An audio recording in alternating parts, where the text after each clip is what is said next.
আসসালামু আলাইকুম রহমতুল্লাহ বরকাত হামিদান ও মুসল্লিয়ান ও মুসল্লিমা আম্মা বাদ। সুপ্রিয় দর্শক মণ্ডলী, ব্রাদার যখন সিস্টার সিরিজের প্রথম পর্বে আপনাদের স্বাগতম। সম্প্রতি ব্রাদার রাহুলের সঙ্গে আমার যে প্রায় 2 ঘন্টা ব্যাপী পর্যালোচনা অনুষ্ঠান হয়েছে, এরপর আবার তার রিভিউ হিসাবে ব্রাদার যে 1.5 ঘন্টার দীর্ঘ লাইভ করেছে, সবগুলোতে তাকেও তাদের অনুসারীদের সবচেয়ে বেশি খুশি দেখা গিয়েছে সোনার চেইনের আলোচনা করতে গিয়ে। পারলে যেন এত বেশি গর্ব করে তারা যে গর্বে কেমন যেন গর্ভবতী হয়ে যায়। সোনা বলে কথা, খুশি না হয়ে কি আর পারা যায়? কিন্তু সোনার চেইন তো আর ব্রাদারদের গলায় মানায় না, সিস্টারদের গলায় মানায়। যেহেতু ইসলামে পুরুষদের জন্য সোনার অলংকার ব্যবহার হারাম, তাই সোনার চেইন তাদেরই দিলাম, আর নামটা শুধু ব্রাদারের জায়গায় সিস্টার করে দিলাম। ব্রাদার রাহুলের ধূর্ততা ও মূর্খতা এবং ভণ্ডামি ও জালিয়াতি নিয়ে ধারাবাহিক সিরিজের প্রথম পর্বে আজ আমরা আলোচনা করব এই ভাইরাল সোনার চেইন নিয়ে। পর্যালোচনা অনুষ্ঠানের পরে সাম্প্রতিক লাইভ ভিডিওর 24 মিনিট 37 সেকেন্ড থেকে 32 মিনিট 34 সেকেন্ড পর্যন্ত ব্রাদার গোল্ডেন চেইন প্রসঙ্গে কী সব কথা বলেছে, আসুন এক নজর সেটা দেখে আসি। এই যে ব্রাদারের কথাগুলো আপনারা দেখলেন, কি পরিমাণ প্রতারণাপূর্ণ মূর্খতাসুলভ কথাবার্তা। আমরা শুধু তাকে একটা ব্যাপার জিজ্ঞাসা করেছিলাম যে আপনি যে সনদটা তারাবিহের এই হাদিসের ব্যাপারে বারবার উচ্চারণ করেছেন বা একমাত্র দলিল হিসেবে ব্যবহার করেছেন, এই সনদটাকে কে কবে সিলসিলাতুজ জাহাব বা সোনার চেইন বা গোল্ডেন চেইন বলে আখ্যায়িত করেছেন, তা আমরা প্রশ্ন করলাম কি, আর সে জবাব দিচ্ছে কি। এখন উদাহরণ হিসাবে জাস্ট বোঝার জন্য বলছি, কেউ যদি এসে ব্রাদার রাহুলকে গরু বলে, যদি আমরা এটা কামনা করি না বা সমর্থনও করি না, কিন্তু এখন কোনো গালিবাজ এসে যদি তাকে গরু বলে সম্বোধন করে, আর ব্রাদার তাকে জিজ্ঞাসা করে সরাসরি, আচ্ছা তুমি যে আমাকে গরু বললা, তোমার দলিল কি? এখন সেই লোক যদি একের পর এক বাংলা অভিধান খুলে দেখে, এই দেখো এখানে গরু শব্দটা আছে, তো যেহেতু গরু শব্দ আছে তোমাকে গরু বললে কি দোষ আছে? তাহলে বিষয়টা কেমন হাস্যকর হবে। অভিধানে গরু শব্দ আছে, এটাতে সমস্যা তো নেই, কিন্তু এই গরু শব্দটা যখন তার উপর প্রয়োগ করছে, এর উপর কি আলাদা দলিল দিতে হবে না? তো এখন হাদিস শাস্ত্রের মধ্যে সিলসিলাতুজ জাহাব আছে, তো কি হয়েছে, এত সমস্যা? কিন্তু এই সিলসিলাতুজ জাহাব এই জিনিসটা সে যে নিয়ে প্রয়োগ করছে নির্দিষ্ট একটা সনদের ব্যাপারে, তাহলে এটার ব্যাপারে তাকে দলিল দিতে হবে না? তা আমরা তো শুধু এই ব্যাপারটাই জিজ্ঞাসা করেছিলাম যে তার আগে কে কবে এই জিনিসটাকে, এই সনদটাকে সিলসিলাতুজ জাহাব বলে আখ্যায়িত করেছে, কিন্তু এর পক্ষে কোনো দলিল সে দেয়নি। তো এখন আমরা পয়েন্ট ধরে ধরে ব্রাদার রাহুলের উদ্দেশ্যে 10টা প্রশ্ন ছড়িয়ে দিচ্ছি। সিস্টার না হয়ে বাস্তবেই যদি সে ব্রাদার হয়ে থাকে, তাহলে সে যাতে সবগুলো জবাব দিয়ে দেয়। 1 নম্বর, মালিক আন মোহাম্মদ বিন ইউসুফ আন সাইব বিন ইয়াজিদ, তারাবিহের এই যে 11 রাকাতের আসরের এই সনদটাকে সিস্টার রাহুল বা ব্রাদার রাহুলের আগে কোন ইমাম সিলসিলাতুজ জাহাব বা গোল্ডেন চেইন বলেছেন, এর প্রমাণ তাকে দিতে হবে। সুনির্দিষ্টভাবে সেই ইমামের নাম ও গ্রন্থসূত্র উল্লেখ করতে হবে, কোনো তাকিয়া বা ভাওতাবাজি চলবে না। যদি এটা তার বানানো সিটি গোল্ডের চেইন হয়, তাহলে নিজের গলায় পরিধান করে নারীদের মতো উদ্বাহন নৃত্য করুক। আর যদি শাস্ত্রীয় ইমামগণের সর্বসম্মত মত দ্বারা প্রমাণিত হয়, তাহলে বাপের বেটা হয়ে থাকলে সবিস্তারে তাদের রেফারেন্স সামনে আনুক।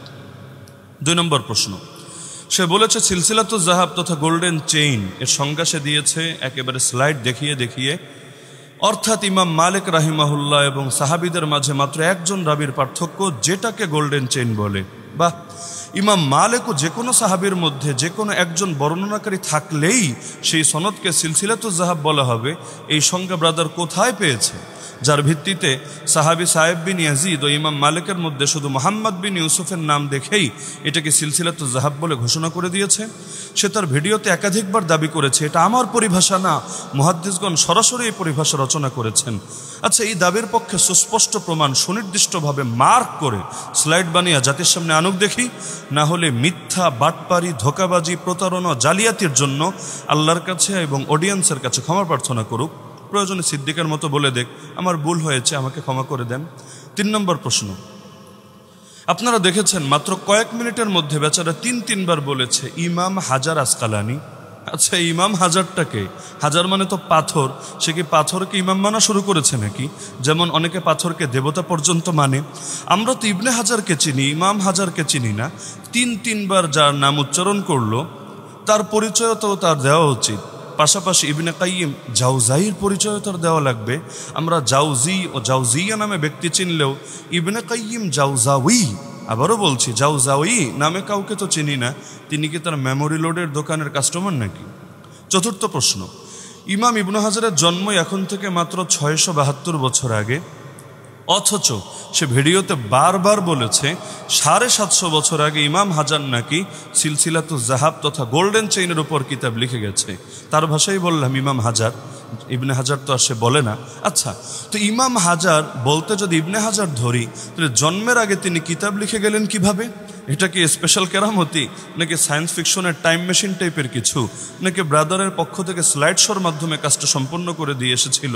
যেহেতু ভিডিওতে স্পষ্ট দাবি করেছে আহলে হাদিসরা নাকি প্রযুক্তিতে মাযহাবিদের চাইতে 50 বছর অ্যাডভান্স, তাহলে যেই মানুষের জন্মই মাত্র 672 বছর আগে, সেই মানুষ 750 বছর আগে কিতাব কিভাবে লেখে? আমার তো বুঝেই ধরে না। এ জাতীয় কথা সৈয়দ আব্দুল কাদের জেলানী রহমতুল্লাহ আলীর ব্যাপারে বেদাতিরা দাবি করলে তখন তো তারা ঠিকই ধুয়ে দেয়, আমরাও সে দাবিকে সমর্থন করছি না, কিন্তু যেটা আব্দুল কাদের জেলানী রহমতুল্লাহ আলীর ব্যাপারে দাবি করলে তারা ধুয়ে দেয়, একই জিনিস তারা নিজেরা যখন দাবি করে ব্যাপারটা হাস্যকর হয়ে যায় না?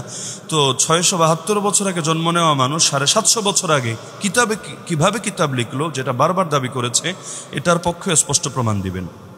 5 নম্বর প্রশ্ন, সে বলেছে এই সনদকে যে জন্য গোল্ডেন চেইন বলা হয়, সোনার চেইন বলা হয় সনদকে এই জন্য যে ইমাম মালিক রহমতুল্লাহ আলী যে হাদিসটা রেওয়ায়াত করছে ওমর বিন খাত্তাব পর্যন্ত পৌঁছতে মাত্র একজন রাওয়ী মুহাম্মদ বিন ইউসুফ। অন্যান্য সনদে 3টে 4টে 6টা 8টা 10টা, সুনানে কুবরা বাইহাকিতে 10টা পর্যন্ত রাওয়ীর নাম চলে এসেছে। সহিহ বুখারীতে সুলসিয়াতও এসেছে সামান্য কিছু। আমি হুবহু তার কথাগুলো উদ্ধৃত করছি। এরপর বলেছে কিন্তু কমপক্ষে সহিহ বুখারীর সনদের মধ্যে 5 থেকে 6 জন রাওয়ী লেগেছে, কিন্তু মুয়াত্তা মালিকের এই হাদিসে এমন একটা সনদ যেই সনদে ইমাম মালিক থেকে ওমর বিন খাত্তাব পর্যন্ত মাত্র একজনের মাধ্যমে সনদ পৌঁছে গেছে। হাদিস জগতে এটা সর্বশ্রেষ্ঠ সনদ, এর চেয়ে উচ্চমানের কোনো সনদ নেই, কোনো সনদ নেই। 2 বার।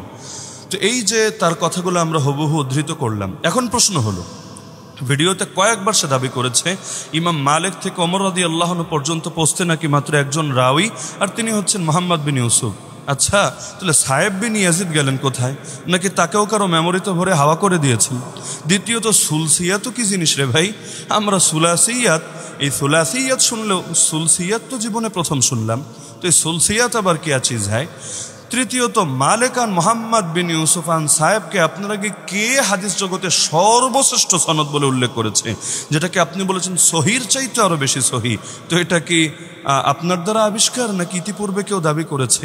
কেউ যদি না করে থাকে, আপনি প্রথম করে থাকেন, তাহলে আপনার নাম ব্রাদার রাহুল চেঞ্জ করে আমি ব্যক্তিগতভাবে ইমাম রুহুল ভারতী রাখার প্রস্তাব করছি। ইতোমধ্যে শায়ক তো হয়েই গেছেন, ইমাম হতে আর কত দেরি পাঞ্জেরি?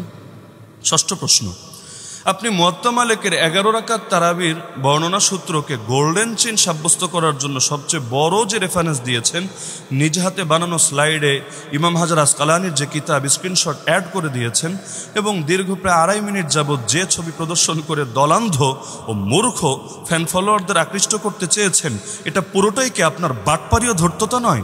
লজ্জা করে না একজন শিক্ষিত মানুষ এমন প্রতারণা করতে? আলেম সমাজকে পচানোর নিয়তে ধোকাবাজি করার চাইতে তো আগের মতো মেমোরি লোড করাও ভালো। আমি আপনাকে কিয়ামত পর্যন্ত টাইম দিলাম, আবারও বলছি, আহলে হাদিসের শায়েখ বনে যাওয়া হে ব্রাদার, কিয়ামত পর্যন্ত টাইম দিলাম। সিলসিলাতুজ জাহাব নামক এই কিতাবের ভেতর থেকে মালিক আর মুহাম্মদ বিন ইউসুফ আনি সাইব বিন ইয়াজিদ সনদটার কথা কোথায় উল্লেখ আছে পারলে বের করে দেখাবেন। এই কিতাবের line by line first to last আমার পড়া আছে। পুরো কিতাবে আছে কি আর আপনি দেখাচ্ছেন কি? নাকি একটার উপর আরেকটাকে কিয়াস করে চালিয়ে দিলেন? এই কিয়াস করার অধিকার আপনাকে কে দিয়েছে? এখানে আদৌ কিয়াস চলে? যেখানে চলে সেখানেই তো আপনারা আহলে হাদিস গোষ্ঠী কিয়াস মানেন না, আর এখানে এসে কিয়াস করে শাস্ত্রকে নিজের স্বার্থে ধান্দায় ব্যবহার করতে চাচ্ছেন। শাস্ত্র বিকৃত করার সবককে ব্রাহ্মণদের সোহবত থেকে শিখেছেন নাকি? যে একদল যেভাবে ধর্ম বিকৃত করে আপনারা এখন শাস্ত্র বিকৃত করবেন? ছি, লজ্জা থাকা উচিত। কিতাবের নামেই লেখা আছে, ন্যূনতম আরবি পড়তে পারলেও তো এটা নজরে আসা উচিত ছিল। অবশ্য স্লাইডে থাকা ছবিতেই বড় করে লেখা ইবনে হাজারকে যে বারবার ইমাম হাজার বলে, তার থেকে আর কী বা আশা করা যেতে পারে? আমি শুনিয়ে দিচ্ছি, বইয়ের নামের অংশ হিসাবেই লেখা আছে সিলসিলাতুজ জাহাব। আপনার মতো জাহাব না, সিলসিলাতুজ জাহাব না, এটা তো উচ্চারণটাও শুদ্ধ করে করা যায়। সিলসিলাতুজ জাহাব ফিমা রাওয়াহুল ইমাম আশ-শাফিঈ আন মালিক আন নাফি আন ইবনে ওমর। হ্যাঁ, আমি বলছি না যে আপনি মাদ্রাসায় পড়েন নাই সুতরাং মাদ্রাসার মানুষদের মতো উচ্চারণ করা লাগবে, কিন্তু আপনি তো দেখেছি জুম্মার খুতবা দেন, নামাজের ইমামতি করেন, আপনি সুন্দর কেরাত পড়েন জাতির সামনে, তো উচ্চারণ যদি এই পর্যায়ে হয় তাহলে বিষয়টা তো হাস্যকর ব্যাপার। তো আপনার পেছনে যারা নামাজ পড়ে এদের নামাজ কি হবে? আর আপনি বিতর্ক করতে আসেন, ভালো কথা, আপনার নামাজ যদি না হয় তাহলে আল্লাহর কাছে কি জবাব দিবেন কিয়ামতের দিন? প্রথম প্রশ্নই তো হবে নামাজ নিয়ে। তো যেটা বলছিলাম, তো এই যে পুরো কিতাব ইমাম হাজার, বা আপনার ভাষায় বললে ইমাম হাজার আর আমরা বললে ইবনু হাজার আসকালানী রাহমাতুল্লাহ আলাইহির লেখা এই সিলসিলাতুয যাহাব, এই কিতাবের মধ্যে একটা মাত্র সনদের হাদিস নিয়ে তিনি আলোচনা করেছেন। এই সনদকে আসাহুল আসানিদ হওয়ার বিষয়টা কে অস্বীকার করেছে? আমি করেছি, অথবা ইতিপূর্বে আমাদের ঘরানার কেউ করেছে? কিন্তু এই সনদের উপর কিয়াস করে অন্য একটি সনদ যেটা আপনার স্বার্থের সাথে মিলেছে, বেশ ওটাকেও গোল্ডেন চেইন বলে চালিয়ে দেওয়ার অধিকার আপনাকে কে দিয়েছে? 7 নম্বর প্রশ্ন, শরহে নুখবার কিতাবের স্লাইড দিয়েও জাতিকে কি মেসেজ দিলেন? আবার এর দুটো লাইনকে মার্ক করে মূর্খ ফ্যান ফলোয়ারদের কি বোঝাতে চাইলেন? এই 2 লাইন তো দূরের কথা, পুরো কিতাবের কোথায় আপনার সনদকে গোল্ডেন চেইন বলা হয়েছে? মার্ক করা 2 লাইনেও তো মালিক আর নাফে আন ইবনে ওমর সনদের আলোচনায় এসেছে, যেটা ইতিপূর্বে সেই ইবনে হাজার আসকালানির কিতাবেও এসেছে। তো এই সনদ নিয়ে তো আলাপ না, বাইম মাছের মতো প্রসঙ্গ ছেড়ে অপ্রসঙ্গে ছোটাছুটি করেন কি নিজেকে বড় বিদ্বান জাহের করার জন্য? আমি আমার ভিডিওতে এই প্রশ্নটাই ছুড়েছিলাম যে আপনার উল্লেখ করা সনদকে, আবারও বলছি, আপনি তারাবিহের পক্ষে যে সনদ উল্লেখ করেছেন সেটাকে আপনার আগে ইতিহাসে কোন ইমাম গোল্ডেন চেইন বলেছে? এর কি কোনো প্রমাণ আছে? চাইলাম কি আর দিলেন কি? আব্বাস আর গাবগাছের পার্থক্য না বুঝলে তো মস্তিষ্কে চিকিৎসা করানো উচিত। আপনি ভিডিওতে স্পষ্ট বলেছেন মুয়াত্তা মালিকের এই সনদ, মানে আমি হুবহু আপনাকে কোট করছি, মুয়াত্তা মালিকের এই সনদ আমি মুকাল্লিদদের চেয়েছিলাম, আলী হাসান ওসামা ভাইকে চেয়েছিলাম, সিলসিলাতুয যাহাব এই সনদ যেটাকে মুহাদ্দিসরা খাসভাবে হুকুম প্রয়োগ করেছে। ভাইরে ভাই, কোন মুহাদ্দিস আপনার উল্লেখ করা সনদকে খাসভাবে সিলসিলাতুয যাহাব বলেছে? আহলে হাদিস হলেই কি খালি মিথ্যা কথা বলা লাগে? 8 নম্বর প্রশ্ন, ইমাম তাজউদ্দিন সুবকির তাবাকাতুশ শাফিঈয়াতুল কুবরা গ্রন্থের স্লাইড দেখিয়েও নিজের পক্ষে প্রমাণ দিতে চেয়েছেন, যেহেতু আপনি স্লাইড ভালো বানাতে জানেন, পাওয়ার পয়েন্টের ব্যবহারে অভ্যস্ত আছেন, আর ওবিএস ব্যবহার করে জাতির সামনে নিজের কারিশমাও দেখাতে পারেন। তো যাই হোক, তো এই যে তাবাকাতুশ শাফিঈয়াতুল কুবরা গ্রন্থের স্লাইড দেখালেন, সেখানেও তো মালিক আর নাফে আন ইবনে ওমর, মানে সে আগে যে আলোচনা আমরা দুটো রেফারেন্সে দেখালাম, বাস সেই একই সনদের কথা আছে, এটাকেই সিলসিলাতুয যাহাব বলা হয়েছে। তো এটা সিলসিলাতুয যাহাব হলেই আপনার লাভ কি, আর না হলেই বা ক্ষতি কি? আলোচনা কি নিয়ে আর আপনি টানছেন কোন জিনিসকে? 11 রাকাত তারাবির যে বর্ণনা দেখিয়েছেন, 11 রাকাত মানে আপনাদের ব্যাখ্যা অনুসারে 3 + 8 আর কি, সেটাকে সিলসিলাতুয যাহাব কে বলেছে? পারলেই প্রমাণ না দেখাবেন, কিন্তু তা না করে এদিকে সেদিকের এত স্লাইড কেন দেখাচ্ছেন? অবশ্য কী বা করবেন, দলান্ধদের তো মন কলা খাওয়াতে হবে, এখানে কি সেটাই করেছেন? না হলে 8.5 মিনিট চেঁচামেচি ও খিস্তি খেউর করে একটা দলিলও দেখাতে পারলেন না? ক্রেজি। 9 নম্বর প্রশ্ন, চতুর্থ যে স্লাইড দেখিয়েছেন মা সাহা মিন আসারি সাহাবা ফিল ফিকহ গ্রন্থ থেকে, সেখানেও পূর্বোক্ত ওই একই সনদকে সিলসিলাতুয যাহাব বলা হয়েছে। বলতে গিয়েও লেখক শব্দ ব্যবহার করেছেন ওয়াহাদিহি, অর্থাৎ স্ত্রীবাচক শব্দ। আরবি যারা বোঝে তারা এই শব্দের অর্থও বুঝবে।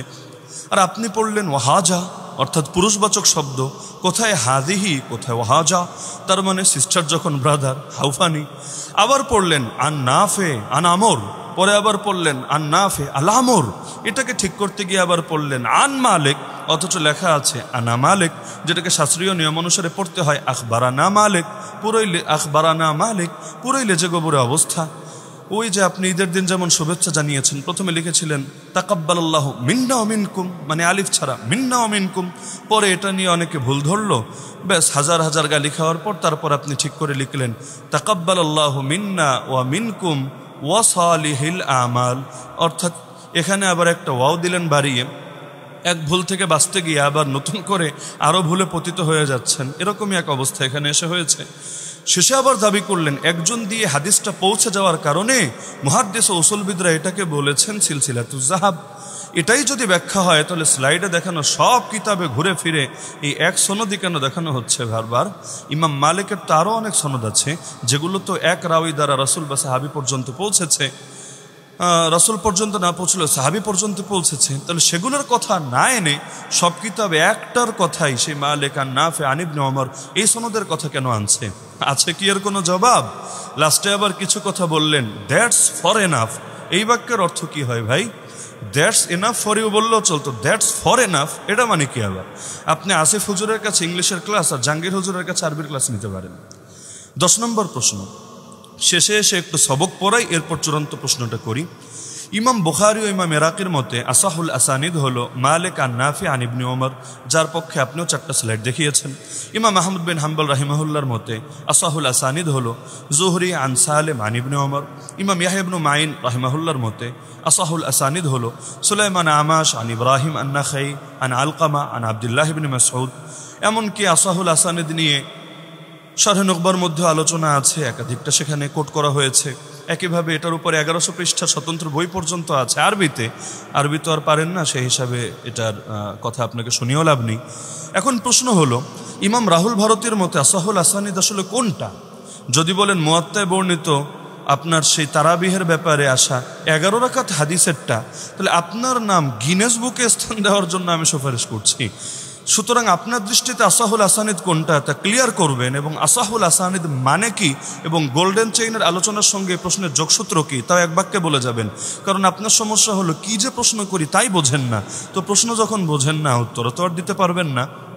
তো এখন জাহেলের আরও চূড়ান্ত স্তর হলো জাহেলে মুরাক্কাব। ও জানেই না যে ও কি জানে না, ও বোঝেই না যে ও কি বোঝে না। তো এই মুশকিল হয়েছে সে আপনার। না হলে প্রশ্ন আসে কি, জবাব দেন কি? তো আগে প্রশ্ন বোঝেন। আসাহুল আসানিদ নিয়ে প্রশ্ন কেন করলাম, আর গোল্ডেন চেইন, সোনার চেইন, সিলসিলাতুল যাহাব, এর সাথে আসাহুল আসানিদ এটা সম্পর্কটা কি? এই দুইটা কি একই জিনিস না ভিন্ন জিনিস? না এই দুটোর মধ্যে নিসবত কি, তাসাউই না তাবায়ুন, উমুম খুসুস মুতলাক না উমুম খুসুস মিন ওয়াজহিন? বলবেন এগুলো আবার কি মন্ত্র বলছি। যাই হোক, আপনার এই আরবি বোঝা লাগবে না, আরবি বললেও তো আপনি অনেক সময় খেপে যান। তো আপনি আপনার মতো করে এটার ব্যাখ্যা দিবেন। তো এই যে আমরা বললাম যে আসাহুল আসানিদ এক এক ইমামের মতো এক একটা, আপনার মতে আসাহুল আসানিদ কোনটা? নাকি ওই নিজের পক্ষে যেটা যায় বেশ সেটা? শেষ কথা, যেই কয় মিনিটের মাত্র রিভিউ করলাম, 8 মিনিট প্লাস হবে সম্ভবত, এর মধ্যেই আমাদের যে অনেকবার আপনি বানর না জানি বাদুর, আমি আপনার শব্দ বুঝি না আসলে, বানর বলেন না বাদর বলেন না বাদুর বলেন, আর হনুমানও তো বলেছেন, এই যে এই কথাগুলো, অশ্লীল কথাগুলো, তির্যক কথাগুলো বলে গালি দিয়েছেন, এই গালিতে যদি আপনি মানসিক শান্তি পান, গালি দিয়ে যদি আপনি গর্বিত হন, that's enough for you. Am I right brother? Sorry sister. যা হোক, সবগুলো প্রশ্নের জবাব কিন্তু চাই।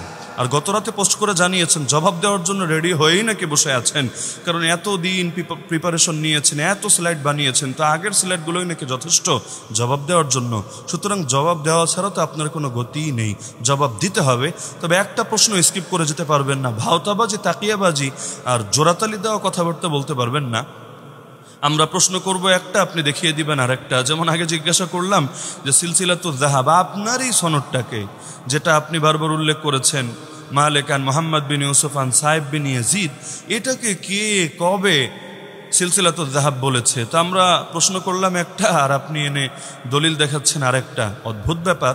তো সুতরাং যে প্রশ্নগুলো করলাম স্পষ্ট, আপনার যদি মনে চায় 10 বার শোনেন, 20 বার শোনেন, 1000 বার শোনেন, যদি জবাব দিতে 1 দিন লাগে, 1 সপ্তাহ লাগে, 1 মাস লাগে, যত সময় লাগে আপনি সময় নেন।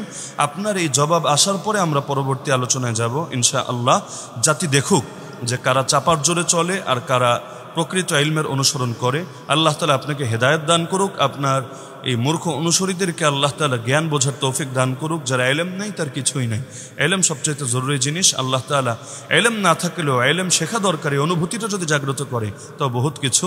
আল্লাহ আমাদের সবাইকে তার সন্তুষ্টির পথে, হক এবং হাক্কানিয়তের পথে, উম্মার সর্বসম্মত মত ও পথের পথে চলার তৌফিক দান করুন, বিচ্ছিন্নতা থেকে বেঁচে থাকার তৌফিক দান করুন। আমিন।